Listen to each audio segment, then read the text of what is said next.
পরস্পর যোগসাজশে প্রতারণা, ক্ষমতার অপব্যবহার, অপরাধমূলক বিশ্বাসভঙ্গ সহ নানাবিধ ব্যাংকিং অনিয়ম ও দুর্নীতির মাধ্যমে অস্তিত্বহীন ব্যবসা, ভুয়া ও নাম সর্বস্ব কাগজি company glowing construction and engineering লিমিটেডের নামে আইএফআইসি ব্যাংক প্রিন্সিপাল শাখা ঢাকা হতে ৬১৮ কোটি টাকারও বেশি উত্তোলনপূর্বক আত্মসাৎ এবং আত্মসাৎকৃত অর্থের গন্তব্য পরিবর্তন পূর্বক মানি লন্ডারিং সংক্রান্ত অপরাধ সংগঠিত হওয়ার প্রমাণ পাওয়ায় অনুসন্ধানকালে আইএফআইসি ব্যাংকের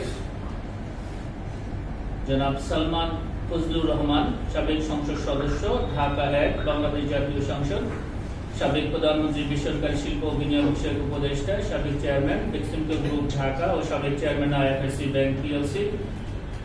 জনাব আহমদ শায়ান ফজলুর রহমান, সাবেক vice chairman IFIC bank PLC, Alamgir Alam Chowdhury, ব্যবস্থাপনা পরিচালক,